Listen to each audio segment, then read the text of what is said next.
नमस्कार, प्रणाम, सत श्री अकाल।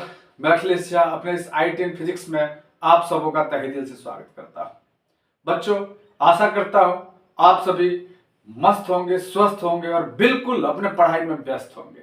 बच्चों, व्यस्त रहना भी चाहिए क्योंकि एग्जामिनेशन का टाइम है और आगे चल के आपको एक IITian बनना है, आपको मेडिकल में क्वालिफाई करना है और फिर अपने पेरेंट्स का सपना पूरा करना है। तो बच्चों, हम लोग फटाक से चले आते हैं क्वेश्चन की तरफ बिना टाइम वेस्ट किए। आइए बच्चों, देखते हैं क्वेश्चन क्या कह रहा है। आज हम लोग न्यू चैप्टर से क्वेश्चन ले रहे हैं बच्चों, लाइट से क्वेश्चन ले रहे हैं। इससे पहले तक हम लोग इलेक्ट्रिसिटी का क्वेश्चन लेते थे, ये लाइट का क्वेश्चन है बच्चों और एकदम जीरो लेवल से क्वेश्चन है बच्चों। अगर आप सीखना चाहते हो, वास्तव में आपने कोई पढ़ाई नहीं करी है और अगर आप क्वेश्चन बनाना सीखना चाहते हैं तो निश्चित रूप से इस चैनल को लाइक, शेयर और सब्सक्राइब कीजिए बच्चों, और दबा के शेयर भी कीजिए, जिससे कि ऐसे बच्चे जो साल भर बिल्कुल पढ़ाई नहीं किए हैं वो इस क्वेश्चन को पढ़ करके, सीख करके लाभान्वित होंगे बच्चों। आइए क्वेश्चन पर पहले बच्चों, मेरी आदत है कि हम पहले कंसेप्ट को समझाते हैं, उसके बाद क्वेश्चन के बारे में बात करते हैं, क्योंकि क्वेश्चन बनाना तो बहुत ईजी होता है लेकिन उसके कंसेप्ट को समझाना बहुत मुश्किल होता है। तो बच्चों आइए फटाक से पहले कंसेप्ट को समझते हैं और फिर क्वेश्चन की तरफ आते हैं। देखिए बच्चों, क्या क्या रहा है क्वेश्चन, देखिएगा कि if the radius of curvature of A spherical mirror is 24 cm, what is it's focal length. कि कह रहा है कि एक स्फेरिकल मिरर है। बच्चों, आप स्फेरिकल मिरर से कंसेप्ट समझिए कि स्फेरिकल मिरर मतलब स्फीयर। सिंपल सी बात है, ये एक स्फीयर है, ये एक स्फीयर है। इससे बना हुआ जो मिरर होगा वो सभी स्फेरिकल मिरर कहलाएगा। मतलब कि अगर इस मिरर का एक भाग ऐसे हो जाए या फिर दूसरा भाग अगर बीच से इसको डिवाइड कर देंगे बच्चों, तो भी दूसरा भाग अगर ऐसे भी हो जाएगा तो ये दोनों स्फेरिकल मिरर ही कहलाएगा बच्चों, इसमें कोई डाउट नहीं है। हाँ, ये बात है कि भले अगर इसका बाहरी भाग पॉलिश किया हुआ है तो ये कनकेव मिरर कहलाएगा। अगर बाहरी भाग पॉलिश किया हुआ रहेगा तो क्या कहलाएगा बच्चों, ये कनकेव मिरर कहलाएगा। अगर इसका बाहरी भाग मतलब उभरा हुआ भाग, और अगर इसका भीतरी भाग पॉलिश किया हुआ है तो बच्चों कन्वेक्स मिरर कहलाएगा। जैसे कि यहां पर देखिएगा, ये वाला जो भाग है, जैसे इसमें भी अगर ऐसे भी रहे और अगर इसका भीतरी भाग अगर पॉलिश किया हुआ है तो ये कन्वेक्स मिरर कहलाएगा बच्चों। ऐसे भी अगर हो और अगर ये वाला भाग पॉलिश किया गया है तो वो क्या कहलाएगा, वो कन्वेक्स मिरर कहलाएगा बच्चों। इससे कोई फर्क नहीं पड़ता कि मिरर ऐसे है या फिर ऐसे है, इससे कोई फर्क नहीं पड़ता। फर्क इस बात से पड़ता है कि पॉलिश कहां किया गया है। अगर पॉलिश बाहरी भाग में किया गया है तो वो कनकेव मिरर कहलाएगा, और अगर पॉलिश भीतरी भाग में किया गया है तो वो क्या कहलाएगा, कन्वेक्स मिरर कहलाएगा बच्चों। तो अभी तक आप ये समझ गए होंगे कि एक स्फीयर से बना हुआ एक स्फीयर, इससे अगर हम इसको दो भागों में डिवाइड कर दें तो इस प्रकार का मिरर बन जाता है। अगर इस प्रकार का बन जाता है, अगर इसका बाहरी भाग पॉलिश है तो कनकेव मिरर कहलाएगा, भीतरी भाग पॉलिश है तो कन्वेक्स मिरर कहलाएगा। ठीक है बच्चों, अब चलते हैं इसके सेकेंड पार्ट की तरफ। बच्चों अब क्या कह रहा है देखिएगा इसको, कि अगर कोई स्फेरिकल मिरर है, बच्चों ध्यान दीजिएगा कि अगर कोई स्फेरिकल मिरर है, इस बात को समझिए कि अगर स्फेरिकल मिरर है, यहां पर इसको मिटाते हैं और पहले समझिए बच्चों, क्योंकि व्हाइट बोर्ड है तो थोड़ी सी मेहनत तो करनी ही पड़ती है, तो इसलिए बिल्कुल परेशान नहीं होना है बच्चों। क्योंकि देखिएगा, हाँ, तो बच्चों यहां पर अब हम लोग देखते हैं कि अगर कोई मिरर है, ध्यान दीजिए इस बात को कि अगर ये मिरर है, सपोज कि यहां पर एक कनकेव मिरर हो या कन्वेक्स मिरर हो, इससे कोई फर्क नहीं पड़ता है।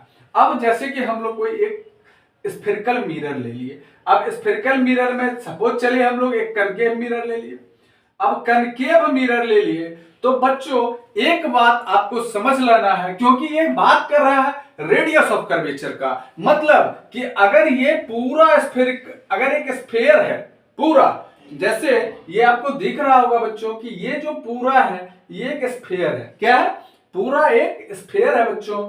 और अगर यहां पर इसके बीच में यहां से यहां अगर हम रेडियस इसको मानते हैं बच्चों, तो अगर देख लीजिए यहां पे आपको ये भी दिख रहा होगा बात, तो अगर इसको रेडियस मान लेते हैं बच्चों, इसका मतलब कि ये जो भाग है और इसका जो रेडियस हो जाएगा, मतलब स्फेरिकल मिरर का जो रेडियस हो जाएगा वही कहलाएगा रेडियस ऑफ कर्वेचर। क्या कहलाएगा बच्चों? Radius of curvature. मतलब कि यहां पर जो एक कनकेव मिरर हम लिए हैं, अगर हम इस कनकेव मिरर पे यहां पर अगर हम इस जगह पर यहां पर अगर हम यहां से यहां तक को अगर रेडियस ऑफ कर्वेचर कहें, क्या कहें? रेडियस ऑफ कर्वेचर कहें, तो सिंपल सी बात है बच्चों कि ये वाला भाग जो रेडियस ऑफ कर्वेचर कहलाएगा, ये वाला भाग मतलब कि ये एक स्फेयर का रेडियस होगा। अब यहां तक कोई दिक्कत नहीं है बच्चों कि ये जो रेडियस ऑफ कर्वेचर है ये एक स्फेयर का क्या होगा? रेडियस होगा बच्चों। अब समझिएगा एक बात को कि ये एक स्फेयर का रेडियस है। अब समझ लीजिए कि अब एक बात तो समझ में आ गया कि रेडियस ऑफ कर्वेचर क्या होता है। अब फोकल लेंथ क्या होता है बच्चों? तो आपको एक चीज समझना है बच्चों कि फोकल लेंथ जो होता है वो रेडियस ऑफ कर्वेचर का आधा होता है। मतलब कि एक बात समझिएगा कि ये जो सेंटर है इस सेंटर से जितनी दूरी पर फोकस होगा उतनी ही दूरी पर फोकस से रेडियस ऑफ कर्वेचर हो जाएगा। मतलब कि अगर यहां से फोकस 10 सेंटीमीटर की दूरी पर है तो फोकस से रेडियस ऑफ कर्वेचर भी, अगर देख लीजिए फिर से कि अगर इस सेंटर से फोकस 10 सेंटीमीटर की दूरी पर है तो इस फोकस से सेंटर ऑफ कर्वेचर भी 10 सेंटीमीटर की दूरी पर ही होगा। मतलब कि एक कंसेप्ट आपके ब्रेन में पक्का बैठ गया कि ये चीज बैठ गया कि स्फेरिकल मिरर जो होता है वो स्फेयर से बना होता है। स्फेरिकल मिरर के दो प्रकार होते हैं, दो टाइप होते हैं, कनकेव मिरर और कन्वेक्स मिरर। अगर स्फेरिकल मिरर का, ठीक है, हॉलो स्फेयर होगा, मतलब स्फेरिकल मतलब पूरा भरा हुआ नहीं होगा, हॉलो स्फेयर होगा। और अगर उस हॉलो स्फेयर का अगर हॉलो स्फेयर है तो उसमें दो मिरर बनेगा, एक कनकेव बनेगा और एक कन्वेक्स बनेगा। उसके दो टाइप होंगे स्फेरिकल मिरर के। और कन्वेक्स मिरर जो होगा वो कन्वेक्स मिरर में बाहरी भाग पॉलिश्ड होगा, वो कन्वेक्स मिरर होगा, और जो भीतरी भाग पॉलिश्ड होगा वो बाहरी भाग जो पॉलिश्ड होगा वो कनकेव मिरर होगा और जो भीतरी भाग पॉलिश्ड होगा वो कन्वेक्स मिरर होगा बच्चों। और फोकस जो होंगे वो जो सेंटर है, इस सेंटर ये जो पोल है, इस पोल से यहां तक की दूरी जो होगी सेम फोकस की दूरी जितनी होगी उतनी ही दूरी फोकस से सेंटर ऑफ कर्वेचर की दूरी होगी। मतलब कि अगर सेंटर ऑफ कर्वेचर 10 सेंटीमीटर है तो फोकस उसका आधा हो जाएगा बच्चों। मतलब कि फोकस जो होगा वो सेंटर ऑफ कर्वेचर का आधा होगा। मतलब F जो होगा ये क्या होगा? रेडियस ऑफ कर्वेचर बाई 2 हो जाएगा बच्चों। तो अब आपको पूरा कंसेप्ट समझ में आ गया होगा। चलिए इस क्वेश्चन को बनाते हैं फटाक से बच्चों, इसको मिटा करके।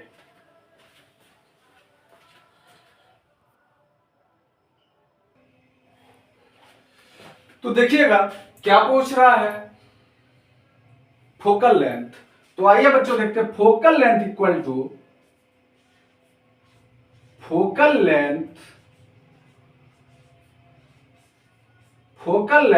Equal to radius of curvature by 2। क्या हो जाएगा?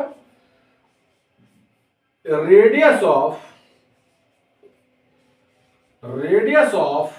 कर्वेचर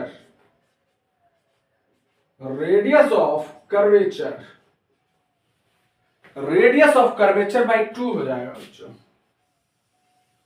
रेडियस ऑफ कर्वेचर और बाई में 2 हो जाएगा। फोकल लेंथ को किस चीज से इंडिकेट करते हैं बच्चों? F से। Radius of curvature R by 2 हो जाएगा बच्चों, इसमें कोई डाउट नहीं है। ये फॉर्मूला भी होता है तो इसको हम लोग हाईलाइट करके भी रखेंगे, ऐसे कर लेंगे जिससे कि हमेशा इसके लिए कंसेप्ट बना रहे हैं बच्चों। F equal to R by 2 हो गया बच्चों। अब देखिएगा कि यहां पर R कितना दिया हुआ बच्चों?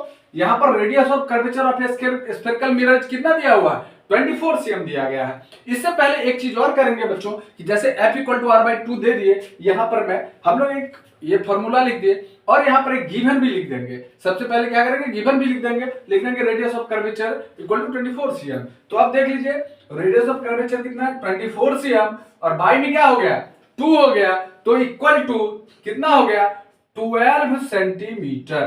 कितना हो जाएगा बच्चों 12 सेंटीमीटर हो जाएगा। क्या हो जाएगा फोकल लेंथ जो है वो कितना हो जाएगा 12 सेंटीमीटर हो जाएगा बच्चों। तो अगर इसमें कोई भी दिक्कत हो बच्चों, कोई भी परेशानी हुई हो तो निश्चित रूप से हमें बताइए, हम बिल्कुल आपके मदद के लिए यहाँ पर खड़े हैं बच्चों। और कमेंट के माध्यम से हमें जरूर बताइए बच्चों, और जम के मेहनत करते रहिए बच्चों, क्योंकि जब तक आप मेहनत नहीं करेंगे तब तक आपको प्रॉब्लम क्रिएट नहीं होगा, और प्रॉब्लम क्रिएट नहीं होगा तो आप फिर पूछेंगे कैसे। तो आप इसको मेहनत करिए और फिर इस पर मैं लगातार हम क्वेश्चनों का सीरीज लेके आते रहेंगे बच्चों। तो तब तक के लिए जय हिंद, जय भारत। फिर से एक क्वेश्चन लेकर के हम हाजिर होंगे।